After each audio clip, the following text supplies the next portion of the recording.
Benarkah Joni Plate sejak awal berniat menjadikan proyek BTS sebagai proyek bancakan? Kita bahas bersama Agus Sunaryanto, koordinator dari Indonesia Corruption Watch atau ICW. Mas Agus, selamat malam. Malam Mbak Cindy. Joni Plate didakwa 12 tindakan korupsi, Mas, memperkaya diri hingga mengatur proyek. Apa komentar Anda soal ini? Ya, dari 12 dakwaan nih gitu ya, tindakan yang dilakukan oleh Johnny G. Plate menurut saya memang ada tiga hal besar yang kelihatannya terkait dengan pengadaan barang dan jasa, kemudian suap, pemerasan dan gratifikasi. Mhm. Kalau dari sisi perencanaan kelihatan betul dakwaan yang disampaikan oleh jaksa misalnya memerintahkan kepada Direktur Bakti Anang Latif untuk misalnya agar siapa sih Yus Rizky ya.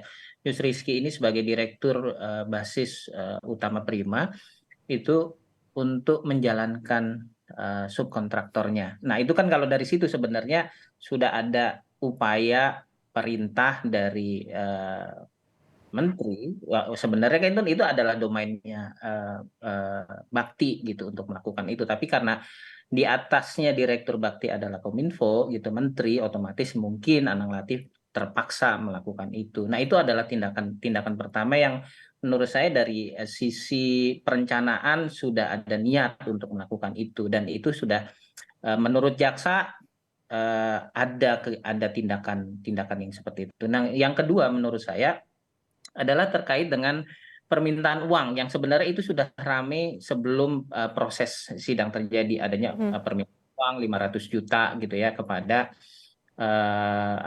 Direktur Bakti yang diminta melalui Kabak TU-nya kalau tidak salah, Itu 500 Anda sudah juta. dengar dari lama soal ini, Mas?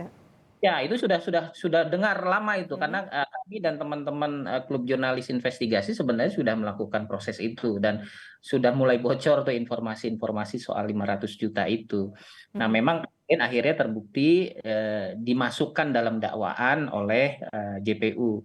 Nah, yang terakhir menurut saya ada upaya untuk mendorong para subkontraktor ini karena kan memang ada afiliasi bukan hanya kepada Anang Latif, tapi juga Menkominfo. Jadi Mhm. subkontraktor yang melakukan pelaksanaan BTS ini juga adalah kroni-kroninya itu. Bahkan ada yang meminjam perusahaan, yang kalau tidak salah itu adalah konsultan perencanaannya, dia meminjamkan perusahaan gitu. Jadi cukup banyak memang ini yang terlibat. Menurut saya nanti bisa saja menurut analisis saya di persidangan nanti kalau misalnya kesaksian terdakwa ini saling menguatkan satu Mhm. sama lain saja nanti ada tersangka lain gitu yang kemudian ditetapkan kemudian dilimpahkan walaupun Siapa tersangka lain itu, Mas Agus?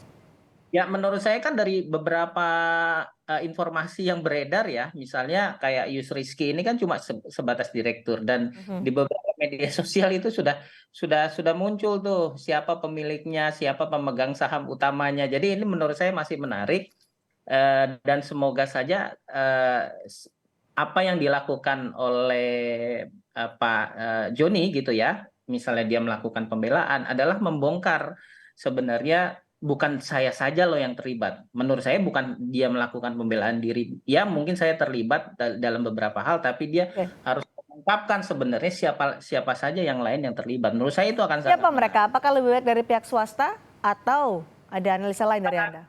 Ya ini sementara ini saya sendiri belum bisa mengungkapkan ya karena ya ini dari data-data awal saja. Mhm. Kalau misalnya JPU-nya yakin dengan data yang mereka miliki dan serius menangani ini, menurut saya kemungkinan mungkin nanti akan ada tersangka-tersangka baru. Tapi kita lihat saja lah, karena ini kan menjelang pemilu akan sangat ramai ini dan mungkin akan saling Oke. mengunci. Dan menurut saya netralitas dari jaksa penuntut umum, Kejaksaan Agung terutama itu dibutuhkan bukan hanya netralitas tapi objektivitas dalam melakukan kasus. Dan kita berharap ini bisa terbongkar karena ini kan salah satu proyek strategis nasional kalau tidak salah yang diprioritaskan untuk daerah 3T ya.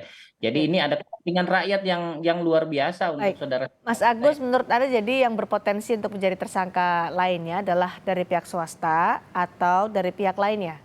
Ya, pihak lain itu bisa saja karena di media sebenarnya sudah mulai muncul tuh ada aliran ke DPR, Oke. kemudian ada aliran ke staf menteri gitu ya. Nah, menurut saya kita tunggu saja drama ini, dan yang belum terbongkar menurut saya memang dalam proses perencanaan di Hmm, DPR. Karena ini tidak serta-merta pasti muncul proyeknya di Kominfo, pasti kan Pak Joni G. oke. Plate yang termasuk Direktur Bakti mengajukan itu ke DPR. Nah, siapa yang dalam proses pengajuan itu, siapa yang terlibat dalam persetujuan, siapa yang menolak dan lain-lain, menurut saya menarik untuk didalami oleh jaksa. Gratifikasi menurut Anda?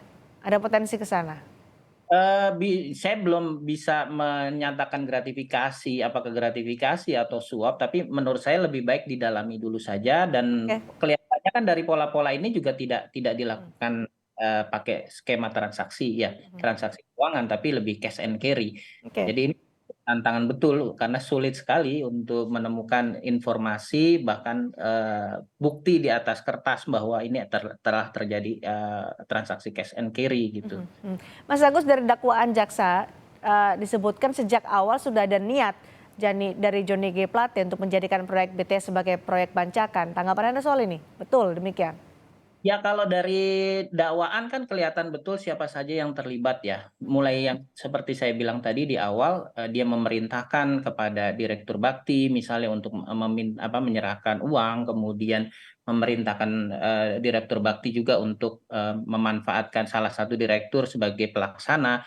Itu kan memang sudah didesain. Nah, tinggal apakah memang ini inisiatif dari Pak Plate sendiri, atau ada kesepakatan bersama, nanti saya dong Pak Hmm, yang melaksanakan itu. Nah, ini kan harus dilihat intensinya dari mana. Apakah intensinya dari Pak Plate sendiri, kemudian dia dapat keuntungan yang 500 juta setiap tahun, setiap bulan gitu ya, atau ada intensi lain bahwa mungkin nanti akan diserahkan juga dari pihak swasta, Pak, nanti saya akan minta proyek itu, nah nanti Bapak akan dapat fee misalnya. hmm, oke. Intensinya nanti saya yakin nanti akan diperiksa oleh pihak kejaksaan.